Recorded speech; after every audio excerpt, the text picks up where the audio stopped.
மண் சட்டியில் வைக்க போகிறோம். முக்கியமான விஷயம் இதுதான், மண் சட்டியில் வைக்க போகிறோம். உடம்புக்கு ரொம்ப நல்லது. எப்படி பண்ணலாம்னு பார்ப்போம். ஃபஸ்ட்டு வச்சுட்டோம். இது மண் சட்டி கொஞ்சம் சூடானதுக்கு அப்புறமா 1 hour later.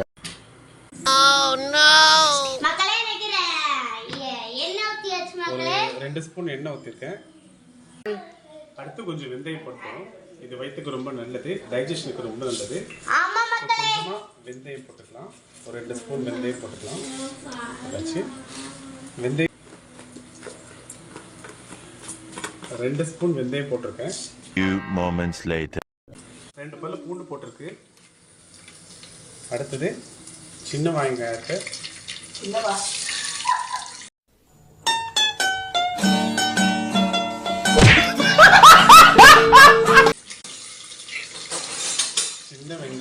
சின்ன சின்னதாக கட் பண்ணி போட்டுக்கலாம்.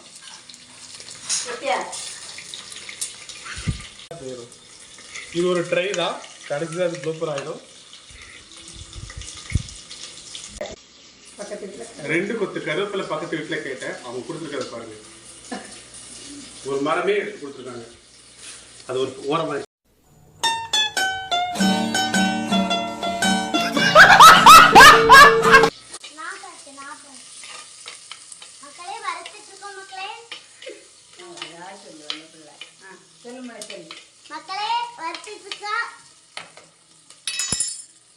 அடுத்தது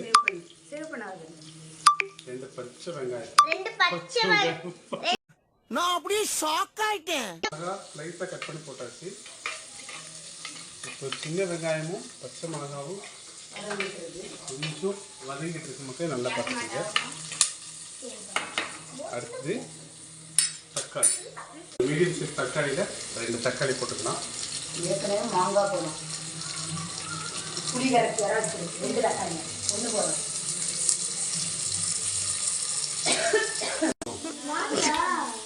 இப்போ வதக்கிட்டு இருக்கு. கொஞ்சம் கருவேப்பிலை, இது ரொம்ப நல்லது. நாங்கள் கொஞ்சம் அதிகமாகவே கருவேப்பிலை சேர்ப்போம் கன்னியாகுமரி பக்கத்தில். அப்போ தான் முடி நல்லா வளரும். ஆனால் எங்கள் வீட்டில் யாருக்கும் முடி இல்லை.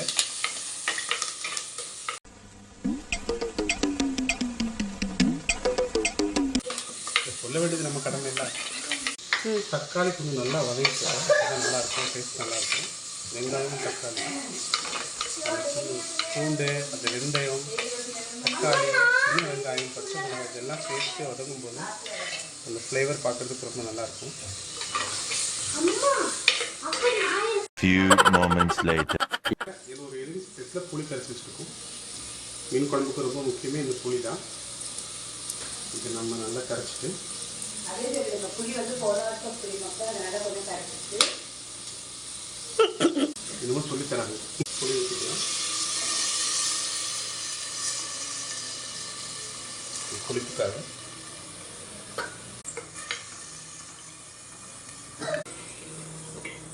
புளியும் போட்டிருக்கோம். கூடவே கொஞ்சம் மாங்காய், இது ரொம்ப புளிப்பு இருக்காது இந்த மாங்காய். மாங்காய் போட்டாச்சு. இப்போ இது கூட 1 hour later. மசாலா தேங்காய் அரைச்சி வச்சுருக்கோம். தேங்காய் கூடவும் கொஞ்சம் பச்சை சின்ன வெங்காயம் போட்டிருப்போம், ஜீரகம் போட்டிருப்போம், பூண்டு போட்டிருப்போம். இதெல்லாம் போட்டு தான் அரைச்சிருப்போம். ஆனாலும் தாளிக்கிறதுக்கு நம்ம யூஸ் பண்ணுவோம். இப்போ இது எல்லாத்தையும் இதில் மிக்ஸ் பண்ணிக்கலாம். இது கொஞ்சம் கெட்டியாக இருக்கும், அதனால நம்ம என்ன பண்ணிக்கணும், கொஞ்சம் தண்ணி விட்டு அதை மிக்ஸ் பண்ணிவிட்டு உள்ளே போட்டுக்கலாம். ஏன்னா நெத்தலி மீன் வந்து கொஞ்சம் வாயு அதிகமாக இருக்கும், அதனால இதெல்லாம் சேர்த்துட்டோம்னா இந்த வாயுவெல்லாம் இருக்காது. இப்போ கரைச்சி வச்சுருக்கோம். அதில் தேங்காய் நம்ம அரைச்சி வச்சுருக்கோம்ல, அதை இதில் ஊற்றிக்கலாம். கன்னியாகுமரியில் தேங்காய் அரைச்சி ஊற்றி தான் குழம்பு வைப்பாங்க. அது ரொம்ப ஸ்பெஷல். இது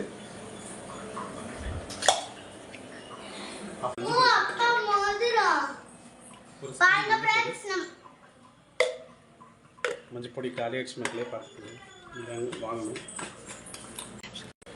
நம்ம வீட்டிலே ரெடி பண்ண மிளகா பொடி. இதில் ஒரு காரத்துக்கு ஏற்ற மாதிரி நான் ஒரு 3 ஸ்பூன் போட்டிருக்கேன். உங்களுக்கு எத்தனை தேவையோ அதை பார்த்து போட்டுக்கணும். ஈக்குவலாக மல்லிப்பொடி, இதுவும் வீட்டில் ரெடி பண்ணது தான். மல்லியை வறுத்து கருவேப்பிலையெல்லாம் போட்டு அரைச்சி வச்சுருப்போம். அது ஒரு 2 ஸ்பூன் போட்டிருக்கேன். வைக்க விடணும். போட்டு நல்லா மிக்ஸ் பண்ணிக்கணும்.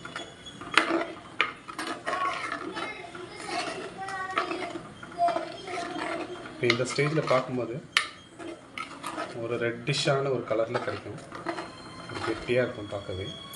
இந்த மாதிரி இப்போ வத்தல் பொடி, மல்லிப்பொடி இதெல்லாம் போட்டிருந்தோம். அதெல்லாம் நல்லா சேர்த்து மொத்தமாக கரைஞ்சி ஒரு கட்டி இல்லாமல் கரைஞ்சி வந்துருச்சு.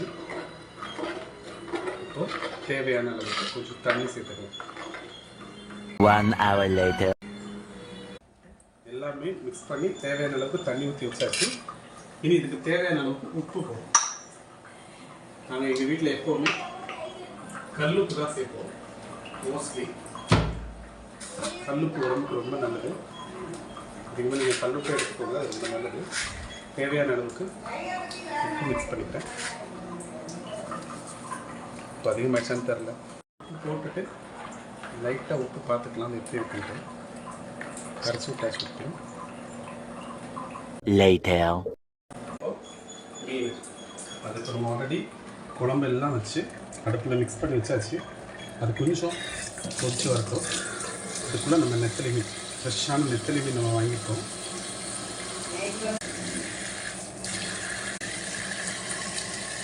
நெத்தலி வாங்கியாச்சு. நீங்கள் நினைக்கல சண்டே எங்கள் ஊர்லலாம் மீன் கிடைக்காது, கருவாடை தான் கிடைக்கும். இது நேற்று வாங்கினது, ஃப்ரிட்ஜில் ஸ்டோர் பண்ணி வச்சுட்டோம். ஆனால் நல்லா தான் இருக்குது. நல்ல நெத்தலி. இப்போ மீன் வந்து கொதி வந்ததுக்கு அப்புறமா போடுறத விட இப்போவே போட்டுட்டா அந்த மசாலா அதில் நல்லா பிடிக்கும். அதனால் ஃபஸ்ட்டே போட்டு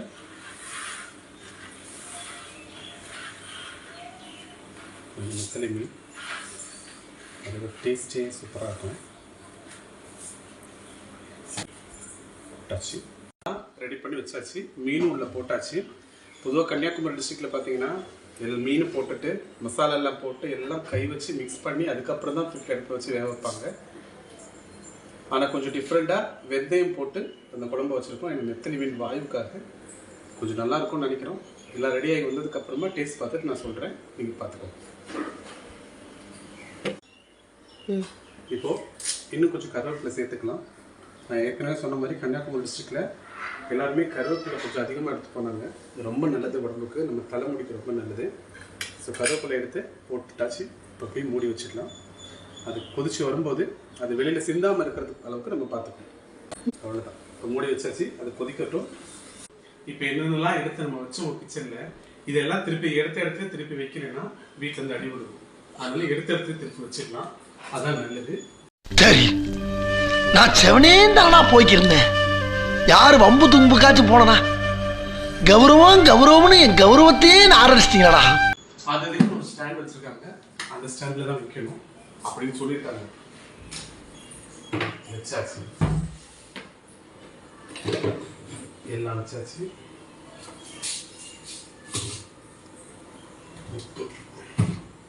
எல்லாம் வச்சாச்சு. இப்போ நம்ம வேலை செஞ்ச இடத்த கொஞ்சம் அந்த இடத்த க்ளீன் பண்ணிட்டோம்.